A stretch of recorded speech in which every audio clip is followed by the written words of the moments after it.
నీతిమంతుడైన లోతు అని ఉంది దేవుని వాక్యంలో. అబ్రహాము దగ్గర పెరిగినటువంటి లోతు, అబ్రహాము యొక్క విశ్వాసాన్ని పుణికిపుచ్చుకున్న లోతు, అబ్రహాము నీతి ప్రవర్తనను కలిగి ఉన్న లోతు. ఈ లోతు అబ్రహాం ఇద్దరు కలిసి ఉన్నారు. అబ్రహాం బయలుదేరేటప్పుడు లోతును కూడా వెంటబెట్టుకొని వస్తుంటే దేవుడు అప్పుడే కట్ చేసేది ఉండే. అబ్రామా, నిన్నొక్కడిని రమ్మంటే నువ్వేంది తోకం తగిలించుకొని వస్తున్నావు? నా మాట అంటే గౌరవం లేదా నీకు? అతన్ని తీసుకొస్తున్నావేంటి? నేను నీ సంతానమును ఆశీర్వదించాలనుకుంటుంటే అని చెప్పి ఆపేసేది ఉండే. కానీ ఆపలా. లోతు అబ్రహాం వెంటబడి వస్తూ ఉంటే దేవుడు రానిచ్చాడు. ఎందుకో తెలుసా? కనాను అబ్రహాము స్వాధీనపరచుకోవాలి. సొదొమకి దేవుని వాక్కును లోతే తీసుకెళ్ళాలి.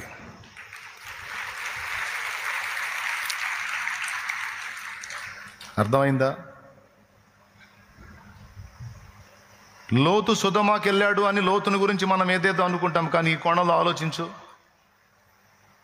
దుష్టుల కామ వికారయుక్తమైన నడవడి వలన నీతిగల తన మనస్సును దినదినము నొప్పించుకునుచు వచ్చెను లోతు అని 2 పేతురు పత్రిక 2వ అధ్యాయములో రాసుంది. వాళ్ళ మధ్య ఉన్నాడు, వాళ్ళ దుర్మార్గ చేష్టల్ని ఖండించాడు.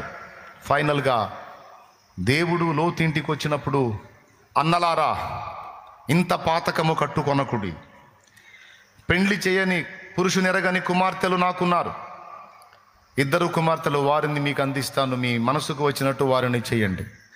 కానీ నా ఇంటికి వచ్చిన అతిథులను మీరు దుర్మార్గం చేయొద్దు, ఇది మంచిది కాదు అని వాళ్ళకి నీతిని బోధిస్తాడు. ఆ దరిద్రులందరికీ. ఇప్పుడు చెప్పండి, వాళ్ళు దిద్దుకోవడానికి, మార్పు చెందడానికి అవసరమైన మాటలు పంపించాడా లేదా దేవుడు? పెద్దగా చెప్పాలి. ఎవరి ద్వారా పంపించాడు? మనిషి ద్వారానే పంపించాడు. లోతు ఆ మాటలు మాట్లాడుతుంటే దరిద్రులు ఏమన్నారో తెలుసా? మా మధ్య బతకడానికి వచ్చి మాకు తీర్పు తీర్చే జడ్జి అయ్యావా నువ్వు? న్యాయాధిపతి అయ్యావా? గవిని దగ్గర పెద్దవయ్యావా? ఎవడ్రా నువ్వు మాకు నీతులు బోధిస్తున్నావు అని లోతు మాటను ఎప్పుడైతే బేఖాతరు చేశారో అప్పుడు నాశనమయ్యారు. వారు నాశనం కాక మునుపు దేవుడు వ్యక్తులను ఉపయోగించి వాళ్లకు తన వార్తను పంపిస్తాడు. మారు మనసు పొందుట కొరకు వాళ్లకు పిలుపునిస్తాడు దేవుడిది పక్క. మనం ప్రార్థన చేసినప్పుడు దేవుని ప్రయత్నం దేవుడు చేస్తాడని చెప్పాను కదా. సొదొమ గొమొర్రాలను గురించి కూడా మొర్రబోయిందంట దేవుని దగ్గరికి. అంటే ప్రార్థన వెళ్ళింది దేవుని దగ్గరికి. మరి ఎవరు చేశారో? ఆ చేసిన ప్రార్థన నాకు తెలిసి సొదొమ గొమొర్రాలో ఉన్న లోతే చేసి ఉండాలి. సొదొమ గొమొర్రాలను గూర్చిన మొర్ర గొప్పది కనుక నా యొద్దకు వచ్చిన మొర్ర చొప్పున వారు సంపూర్ణంగా జరిగించిరో లేదో నేను వెళ్ళి చూచెదను అనుకొని ఆదికాండం 18వ అధ్యాయం 20వ వచనం జస్ట్ రెఫరెన్స్ రాసుకో. మొర పెట్టడం జరిగింది. నాకు తెలిసి వాళ్ళ వల్ల బాధింపబడిన మనుషులు మొరపెట్టి ఉండొచ్చు. ఆ సొదొమ గొమొర్రా మనుషుల వల్ల బాధింపబడిన మనుషులు మొరపెట్టి ఉండొచ్చు. వాళ్ళని మోస్తున్న భూమి కూడా మొరపెట్టి ఉండొచ్చు. భూమి మొరపెట్టిదని మీకు తెలుసా? జలములు మొరపెడతాయని మీకు తెలుసా? ఆకాశం ఆలకించిద్దని మీకు తెలుసా? భూమి చెవియొగ్గదని మీకు తెలుసా? భూమి నోరు తెరిచిద్దని మీకు తెలుసా? ఇవన్నీ దేవునికి మొరపెడతాయని మీకు తెలుసా? చాలామందికి తెలియదు. ప్రకృతి మొరపెట్టిద్ది దేవునికే.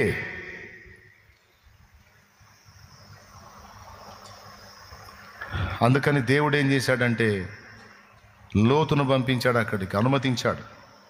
లోతు అక్కడికి వెళ్ళడానికి దేవుడు అనుమతించాడు. లోతుకు ఆ ప్రదేశం ఆకర్షణీయంగా కనపడేటట్టు అనుమతించాడు. అక్కడికి పోయాడు నీతిమంతుడైన లోతు. ఆ దరిద్రులకి ఎంత చెప్పినా వాళ్ళు మారలా. ఇప్పుడు మొరకు జవాబు ఇచ్చాడా లేదా దేవుడు? అది భూమి మొరపెట్టని, ప్రకృతి మొరపెట్టని, సొదొమ గొమొర్రా ప్రజల వల్ల బాధపడిన ప్రజలు మొరపెట్టని. ఆ ప్రార్థనలకు జవాబు అయితే లోతే వెళ్ళి వాళ్ళ మధ్యలో నివసించి నీతి ప్రవర్తన ఎలా కలిగి ఉండాలో, భక్తి ఎలా కలిగి ఉండాలో, దేవుని క్రమంలో ఎలా బతకాలో అన్ని లోతు లైఫ్ ఆ దరిద్రులకు ఒక మాదిరి. వాళ్ళ మధ్యలోనే జీవించాడు నీతిగా, వాళ్ళకే బోధించాడు నీతిని, కానీ వినలా. అంటే ప్రార్థనకు జవాబుగా దేవుడు దర్శించటం అయితే సొదొమ వాళ్ళకి చేశాడు, నోవా జల ప్రళయానికి ముందున్న వాళ్ళకి కూడా చేశాడు. ఎవరి ద్వారానో తెలుసా? నోవా ద్వారానే. ఏమండి, ఎవరు ప్రకటించారు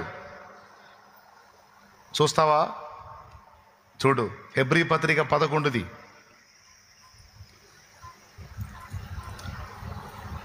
హెబ్రీ పత్రిక 11 6వ వచనం చదువు. విశ్వాసము లేకుండా దేవునికి ఇష్టుడైనట అసాధ్యము. దేవుని యొద్దకు వచ్చువాడు ఆయన ఉన్నాడనియు తన్ను వెదకువారికి ఫలము దయచేయువాడనియు నమ్మవలెను గదా. తర్వాత, విశ్వాసమును బట్టి నోవాహు అది వరకు చూడని సంగతులను గూర్చి దేవుని చేత హెచ్చరింపబడి భయభక్తులు గలవాడై తన ఇంటివారి రక్షణ కొరకు ఒక ఓడను సిద్ధము చేశాను. అందువలన అతడు లోకము మీద నేరస్థాపన చేసి విశ్వాసమును బట్టి కలుగు నీతికి వారసుడాయను. అద్దుగో, చూసారా?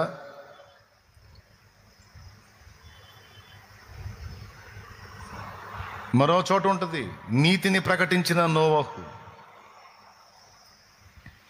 ప్రకటించాడు, వాళ్ళకి హెచ్చరించాడు వాళ్ళని. ఇదిగో జలప్రళయం రాబోతుంది, దేవుడు ఉగ్రత రాబోతుంది, దేవుడు ఇలా దిగబోతున్నాడు, దేవుని ప్రచండమైన రౌద్రం మనం అనుభవించబోతున్నాం, తప్పించుకుందాం రండి, మారు మనసు పొందండి, దేవుణ్ణి వేడుకోండి. గోజాడాడు, మొత్తుకున్నాడు. అంతేకాదు తను ఓడను కూడా కట్టుకొని మరీ వాళ్ళకు చూపించాడు. దరిద్రులారా, చావు మూడిందిరా, అయిపోతారా, నా మాట వినండి, ఇదిగో నేను జాగ్రత్త పడుతున్నాను, మీరు కూడా మారు మనసు పొందండి అని పిలిస్తే ఒక్కడు మారాడా? దేవుడు తప్పేం లేదు. దేవుడు తన వాక్కునైతే తన భక్తుల ద్వారా అందేటట్టు చేశాడు. ఇది కూడా ప్రార్థనకు జవాబే. అయినా వాళ్ళు మారలా. ఇక్కడ మారటం మారకపోవటం అనేది మన వ్యక్తిగతం. నీ వ్యక్తిగత స్వేచ్ఛను అడ్డగించడం, నిన్ను బలవంత పెట్టడం, అది దేవుని స్పెషల్. ఈ లోకంలో ఉన్న దరిద్రులకు తెలియట్లా సంగతి. బలవంత మత మార్పిడి, బొంద మార్పిడి అని మాట్లాడుతున్నారు. ఎవడురా చెప్పింది దరిద్రుడా? బలవంత మత మార్పిడి అసలు నా దేవుడికే లేదురా తత్వం. బలవంతంగా ఒకరిని ఈడ్చుకొచ్చే తత్వం నా దేవుడి జాబితాలోనే లేదక్క ఆ మాట. అలాంటి ఛాన్స్ దేవుడు కలిగి ఉంటే ఇన్ని రోజుల లాగొక్క తన్నుదాన్ని ఎప్పుడో మీ మొత్తాన్ని ఒక దారి చేసేవాడు. ఒక్కటే ఒక తన్నుదాన్ని మొత్తాన్ని ఎప్పుడు మెడలు వంచి సాగిలపడ చేసేవాడు. అలా చెయ్యండి నాన్న. ఎవడన్నా బలవంతంగా తీసుకొచ్చి కూర్చోబెట్టినా దేవుడు వాడిని యాక్సెప్ట్ చేయడు నాన్న. దేవునికి హృదయము కావాలి. తనంతట తాను మానవుడు తన హృదయాన్ని దేవుడికి ఇవ్వాలి. అందుకే అడుగుతున్నాడు, హృదయమనిటి తలుపు నొద్ద యేసునాదుండు నిలచి సదయుడగుచు తట్టుచుండే సకల విధములను నిలచి సదయుడగుచు తట్టుచుండే సకల విధములను. హృదయమనిటి తలుపు నొద్ద యేసునాదుండు నిలచి సదయుడగుచు తట్టుచుండే సకల విధములను నిలచి సదయుడగుచు తట్టుచుండే సకల విధములను. హల్లెలూయా. నిలబడి తలుపు తట్టకపోతే తన్నొచ్చుగా తన్ను అని నేను అడుగుతా. డోర్ని తన్నొచ్చుగా ఒక తన్ను అని అంటా నేను. ఆయన గడ్డ డోరు అని హృదయం అనే తలుపు దగ్గర నిలబడి తట్టుచున్నాడట. ఎవడైనను నా స్వరము విని తలుపు తీసిన ఎడల వానితో నేను, నాతో కూడా వాడు భోజనము చేయుదమన్నాడు. ఎంత మంచి దేవుడు, ఎంత మర్యాదస్తుడైన దేవుడు, క్రమమైన దేవుడు, స్వేచ్ఛనిచ్చిన దేవుడు. హృదయమును నీ హృదయపూర్వకముగా నీవే ఇవ్వాలి, బలవంతము లేదు. అలాంటి నాణ్యమైన దేవుడు ఏడ దొరుకుతాడండి? లెక్కలు కరెక్ట్గా ఉంటాయి, అది ఆయన గొప్పతనం. తిక్కలుగా ఉండదు, లెక్కలు కరెక్ట్గా ఉంటాయి. స్తోత్రం. తట్టాడే తప్ప తన్నలా.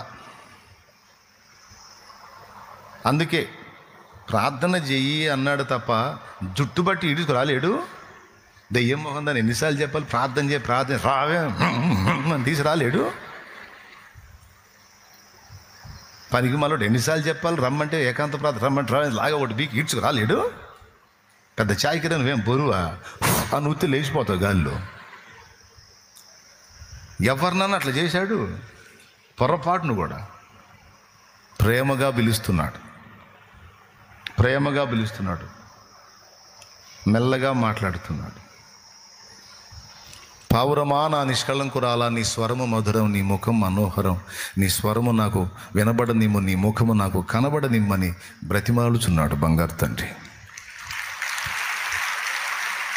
బలవంతం లేదు. ప్రార్థన అయినా, వాక్యమైనా, పరిశుద్ధ జీవితమైనా, రక్షణ అయినా ఎక్కడా బలవంతం లేదు. హార్ట్ఫుల్గా నీ అంతటా నువ్వే రావాలి. ఎక్కడ బలవంత పెట్టాడో చెప్పు నాకు. ఏ పాయింట్లో బలవంత పెట్టాడో చెప్పు నాకు. ఎక్కడా లేదు.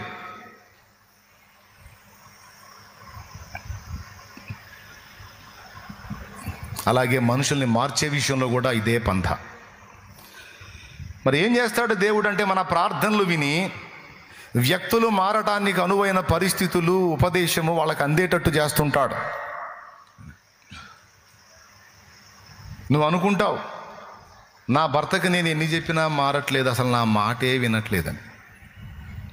నీ మాట వినని నీ భర్తకు బయట ఇంకొకటి ద్వారా దేవుని వాక్యం చెప్పిస్తాడు. నీకు తెలియదు ఆ సంగతి, ఈ దరిద్రుడు విన్నాడని. నువ్వు అనుకుంటున్నావు, నేను నోరు తెరిస్తే నోరు మోయ్ అంటున్నాడు ఈ దరిద్రుడు అనుకుంటావు. నువ్వు ఆ దరిద్రుడికి 20 సార్లు చెప్పించుంటాడు బయట వాళ్ళ చేత.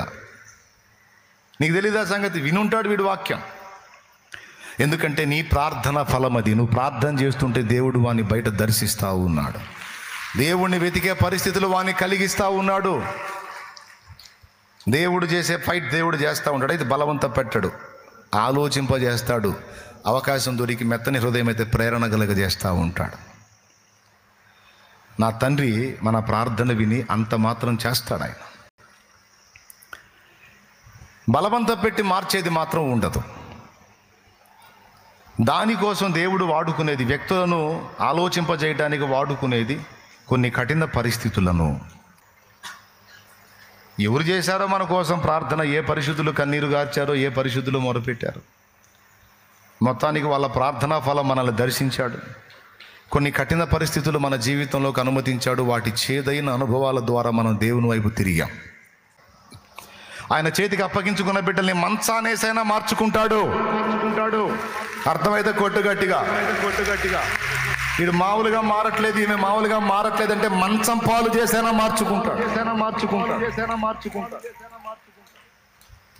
ఒకప్పుడైతే చాలా అల్లాడిపోయాను నేను స్టార్టింగ్లో.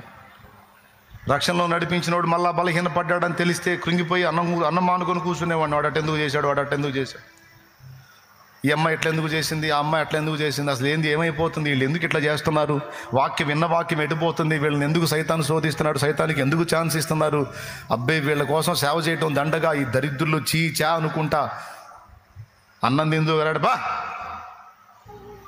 అన్నం అంటే అన్నం, నాకు అన్నం ఆకలి కావట్లే, నా కడుపు రగిలిపోతుందని తిండి మానుకొని గ్యాస్ తెచ్చుకున్నాం. దేవుడు చెప్పాడు, ఇదే కంటిన్యూ అయితే సత్తావురా నువ్వు అని. ఎందుకు ప్రభు అంటే, అంతేరా, మనుషులు పరిపూర్ణులు కాదు, బలహీనులు. వాళ్ళని బలపరిచే పని, పడినా లేపే పని, నడిపించే పని, కాచే పని ప్రధాన కాపరినైన నా పని.